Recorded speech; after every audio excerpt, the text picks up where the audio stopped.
যা দেবী সর্বভূতেষু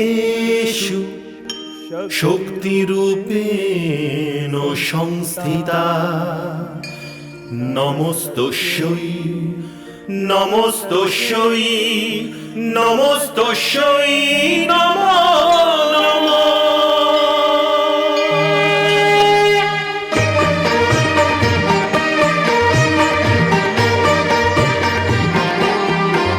হে মা তুমি ভবতারিণী দুঃখ যজ্ঞ বিনাশিনী, হে মা তুমি ভবতারিণী দুঃখ যজ্ঞ বিনাশিনী, হে সর্বমন্ত্র মহিমা তুমি সর্বদানব ঘাতিনী, হে সর্বমন্ত্র মহিমা তুমি সর্বদানব ঘাতিনী, হে তারিণী হে তারিণী নারায়ণী নারায়ণী শক্তি তুমি শূলধারিণী শূলধারিণী।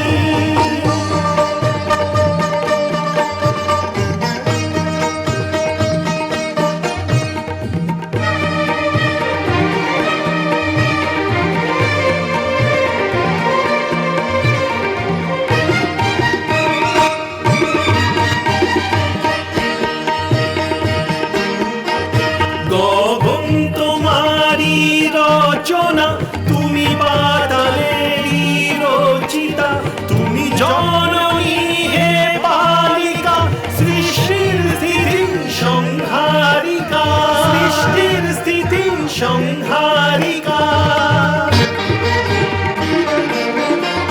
ঘন শ্যামর ভূপতিতে বিলীন তোমারি কল্পনা, শূন্য তুমি তুমি পূর্ণমা হে জগদ্ধাত্রী কালিকা, কাটায়নী সুরবর্ষিণী তুমি মহিষাসুর মর্দিনী, হে তারিণী হে তারিণী নারায়ণী নারায়ণী শক্তি তুমি শূলধারিণী শূলধারিণী।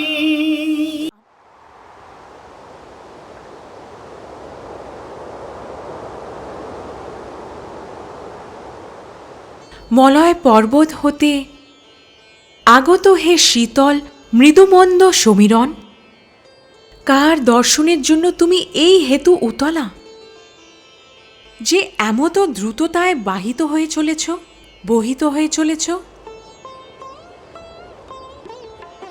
তবে এই মধুর মাদকতাপূর্ণ স্পর্শ আমাকে আমার ও নিজ প্রিয়ের মধ্যের ব্যবধানের চিন্তায় ব্যাকুল করে তুলেছে। আমি কি করি হে পবন? ওনার সহিত মিলনের না কোনো উপায় আছে এবং নাই কোনো অবলম্বন। হে মলয় পবন, আজ তব ভাগ্যকে আমি ঈর্ষা করছি। যদি আমি বায়ু হতাম, তাহলে এমনই দ্রুত গতিতে ধাবিত হয়ে নিজ প্রিয়ের চরণ স্পর্শ করতাম আর নিজের ভাগ্যকে শোধিত করে প্রত্যাবর্তন করতাম। তুমি সেই দিকেই ধাবমান, অতএব আমার এই কর্মটি সাধন করো। হে মলয় পবন, তুমি আমার এই হস্ত স্পর্শ করেছ, অতএব আমার আরাধ্যের চরণ স্পর্শ করো।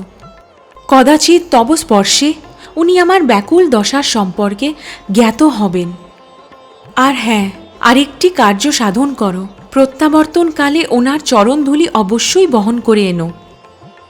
নিজ প্রিয়কে দর্শন হেতু ব্যাকুল এই দুই আঁকিতে তাতিয়ে ওনার চরণস্পর্শ ধুলোর অঞ্জন লেপন করব।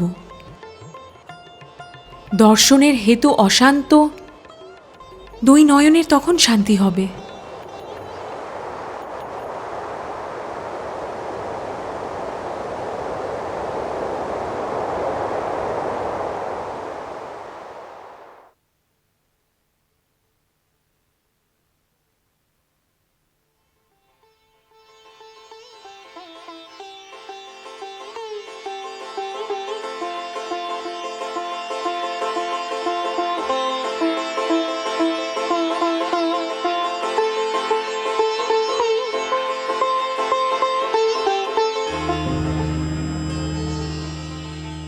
দেবী গৌরী প্রণাম। কে আপনি? আমি মলয় বায়ু। মলয় বায়ু? আর এখানে? হ্যাঁ, আপনি আমাকে কিছু বলার জন্য ডেকেছেন, তাই উপস্থিত হয়েছি। আমার উপহাস কেন করছো? আমার আদেশে কি বায়ু স্থির হতে পারে? কেন হবে না? কার এমন শক্তি আছে যে আপনার আদেশ অবজ্ঞা করবে? আপনি যে শক্তি দেবী। না, আমি শক্তি হলে অবশ্যই কারোর হতাম, আর তার নিকট হতে এত ব্যবধানেই বা কেন থাকতাম? হে দেবী, আপনার এই সংবাদ আমি অবিকল ওনার নিকট পৌঁছে দেব, কারণ আপনি ওনার শক্তি। এই বিষয়ে আপনি কি করে জানলেন? যখনই আমি ওই স্থান হতে যাই, শক্তির প্রতীক্ষায় দেবাদিদেব মহাদেবকে ব্যাকুল হতে দেখি। হে দেবী, অধিক সময় স্থির হতে আমি অপারগ। ওনার চরণ স্পর্শ করে আমি আপনার আদেশের পালন করব।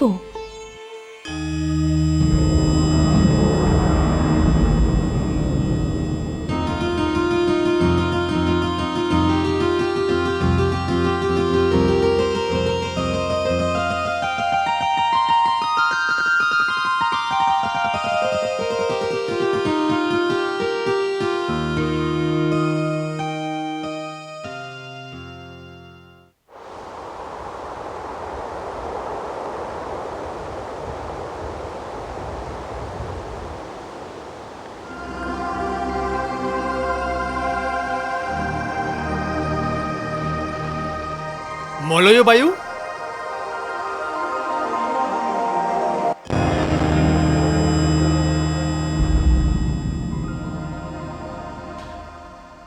ভগবান শিবকে মলয় বায়ুর প্রণাম। হে শীতল মৃদুমন্দু বায়ু, জগৎ সংসার আপনার আগমনের প্রতীক্ষা করে। জীবন সংগ্রামে বিধুষ্ট জনেরা আপনার কৃপায় শান্তির স্পর্শ করে।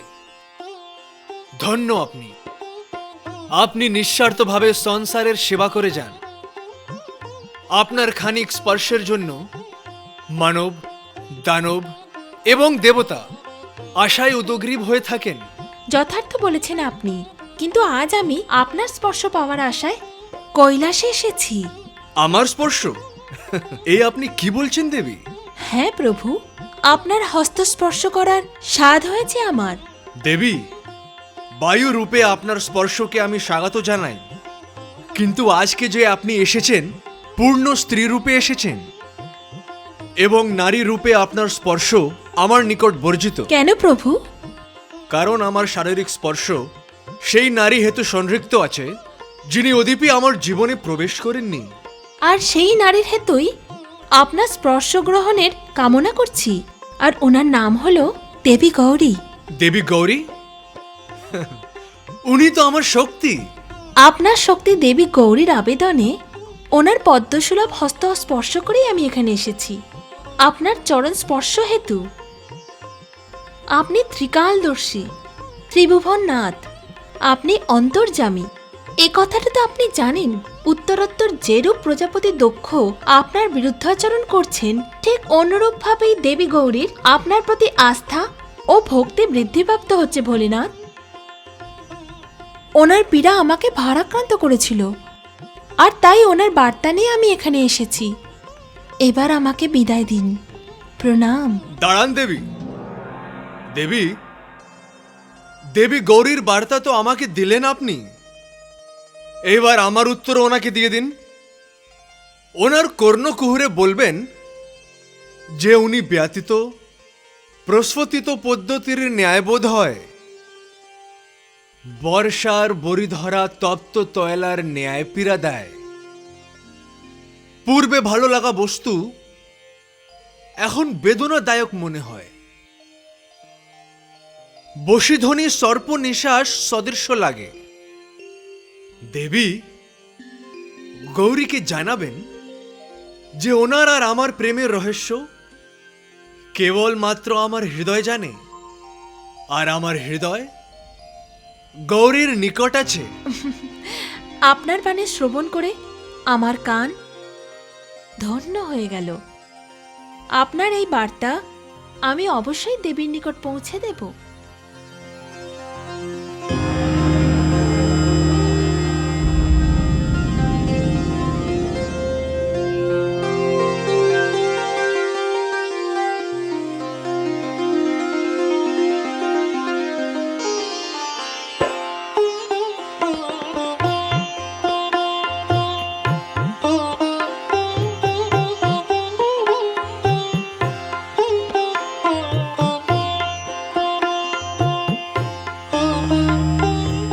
নারায়ণ নারায়ণ।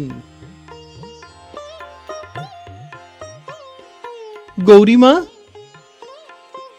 আমাদের সুন্দরী গৌরী এই রূপে চিন্তামগ্ন যে এই সংসার থেকে বিচ্ছিন্ন হয়ে গেছে।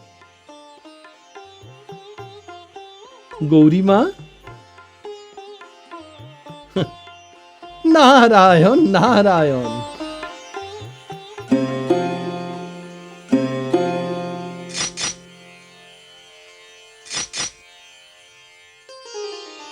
তাতশ্রী, আপনি?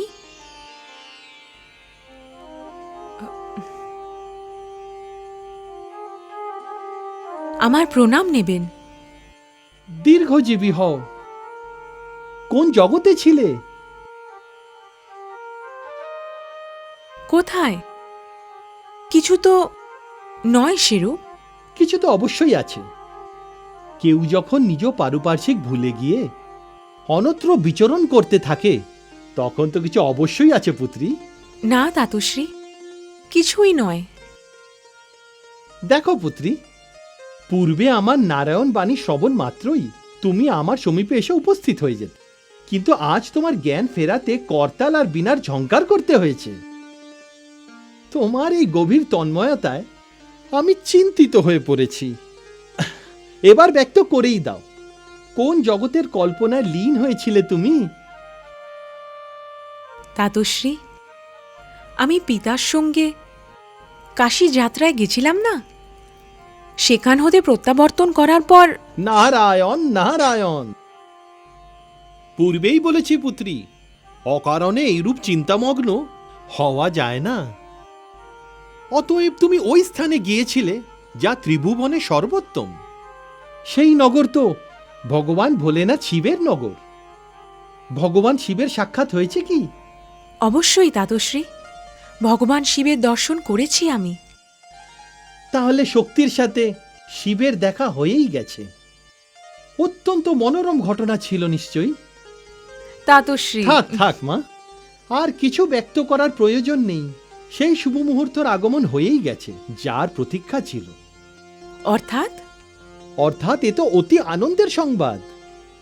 এই সংবাদটা তোমার পিতা দক্ষকে দিয়ে আসি, যিনি তোমার জন্য অতি উত্তম আর সর্বশ্রেষ্ঠ পুরুষের সন্ধান করছেন। আমি এই মুহূর্তেই ওনাকে জানাচ্ছি যে আমাদের কন্যার উপযুক্ত স্বামী আমরা লাভ করে ফেলেছি। না না তাতশ্রী, দাঁড়ান। নারায়ণ নারায়ণ। তাতশ্রী,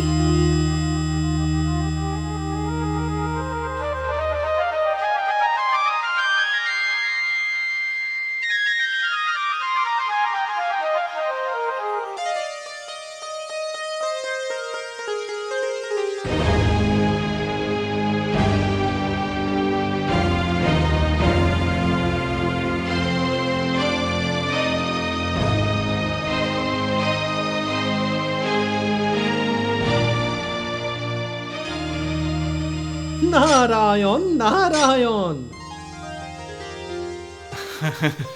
প্রণাম দেবর্ষি। দীর্ঘজীবী হও, কীর্তিমান হও। কি ব্যাপার দেবর্ষি, আজ আপনাকে বড়ই প্রসন্ন বলে মনে হচ্ছে। যথার্থই বলছি দক্ষ ভ্রাতা, সত্য কথা। যখন কারুর স্বপ্ন পুরো হয়ে যায় তখন আনন্দের সীমা লাঙ্ঘিত হয়ে ওইখানে পৌঁছে যায় যেখানে মন আর মস্তিষ্কের তরঙ্গ সৃষ্টি হয়, মনোবিনা ঝঙ্কারিত হয়, আর পদযুগল নিজ লয় নৃত্য করে। ভ্রাতা দক্ষরাজ, আজ আমার মুখে এই বার্তা শ্রবণ করে আপনার জীবনের সমস্ত চিন্তার সমাধান সংঘটিত হবে এবং আপনার জীবনের সর্বাপেক্ষা গুরুত্বপূর্ণ আকাঙ্ক্ষারও নিবৃত্তি ঘটবে। দেবর্ষি, আপনি কি বলতে চান? আমি বুঝলাম না। হে ভ্রাতা, আপনার জীবনের সব থেকে বড় চিন্তা গৌরীর বিবাহ, তাই না? না দেবর্ষি, কন্যা গৌরীর বিবাহ আমার জীবনের সবচেয়ে বড় চিন্তা নয়, বরঞ্চ সেই বর যে সর্বশ্রেষ্ঠ, নরোত্তম। নারায়ণ নারায়ণ! হে ভ্রাতা, সেই সমাচারই তো আমি আপনার জন্য নিয়ে এসেছি, যা শ্রবণ মাত্রই আপনিও আমার ন্যায় দিক বিদিক জ্ঞান না করে প্রকৃতির ধরনী ও আকাশের সঙ্গে নৃত্য করবেন। অর্থাৎ ভ্রাতা দক্ষ, পুত্রী গৌরীর জন্য সেই বরের সন্ধান হয়ে গেছে, যিনি সর্বশ্রেষ্ঠ আর সর্বোত্তম, সর্বোপরি কন্যা গৌরীর যোগ্য। কে সে? ভ্রাতা, তিনি সর্বজন বিদিত, আর ত্রিলোকব্যাপী তার মহিমার গুণকীর্তন। তার বৈভব কুবেরের সম্পদকেও হার মানায়, তার ব্যক্তিত্ব দেবগণকেও মোহিত করে। ললাটে তার স্বয়ং শশী বিরাজ করেন, তার দুই নয়নে সৃষ্টির আদি আর অন্ত বিদ্যমান। দেখুন দেবর্ষি নারদ, দেখুন, আর আমার ধৈর্যের এই পরীক্ষা নেবেন না। কে আছে এমন বর? ভ্রাতা, যার কণ্ঠ স্পর্শ করে গরল পরিণত হয় অমৃতে, যিনি চন্দ্রমাকেও শীতল করে দেন, তিনি ভগবান শিব ব্যতীত আর কেই বা হতে পারে? এটা কি ধরনের প্রলাপ করছেন আপনি? সমরস পান করেছেন নাকি? বুদ্ধিভ্রষ্ট হয়ে গেছেন নাকি আপনার? কার নাম করছেন আপনি?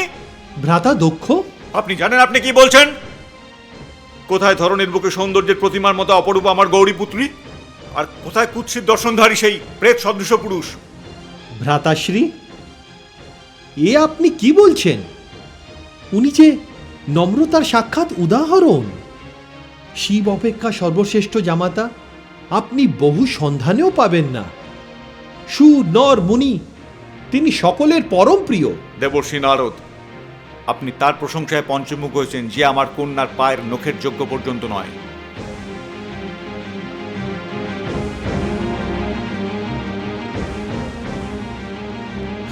ভ্রাতা দক্ষ, ভগবান শিব সম্পর্কে আপনি এত ভ্রান্ত ধারণা পোষণ করেন, তা আমার ভাবনারও বাইরে ছিল। দেবর্ষি নারদ, আমি শিবকে জানি। ও সর্বশ্রেষ্ঠ, ও উত্তম। কি আছে ওর কাছে? বাহনের জায়গায় রয়েছে একটা ষাঁড়, মণিরত্নের স্থানে রয়েছে সর্পের মালা, পরিধানে যার ব্যাঘ্র চর্ম, যার কাছে বসবাসের জন্য ঘর পর্যন্ত নেই, তার ঘরের বউ বানিয়ে আমি আমার কন্যাকে কিভাবে পাঠাবো? দেবর্ষি নারদ, শিবের মতো একজন অভদ্র এবং বর্বর ব্যক্তিকে গৌরী কেন পৃথিবীর কোনো কন্যাই কখনো গ্রহণ করতে পারে না। ভ্রাতা দক্ষ, আমি তো ওর নাম পর্যন্ত শুনতে চাই না মুনিবর। তার কারণ কাশীতে আমাকে অনেক অপমানিত হতে হয়েছে। ও সভায় আসা মাত্র মূর্খ লোকজন সবাই ওর দিকে ছুটে যায়। লোকপ্রিয়তা হলে এরকমই যেন হয় ভ্রাতা। আমার চূড়ান্ত সিদ্ধান্ত শুনে নিন। শিবকে ব্যতি রেখে অন্য কোনো বরের যদি আপনি খোঁজ করতে পারেন তো করুন, নতুবা। ভ্রাতাশ্রী, আমার পরামর্শ যদি শোনেন, তবে ভগবান শিবকেই নিজ জামাতা স্বীকার করে নিন। আপনি থামুন। আমি তো চুপ করে যাব ভ্রাতা, কিন্তু ভবিতব্যের ব্যাপারে আমি সন্দেহ প্রকাশ করি। নারায়ণ নারায়ণ।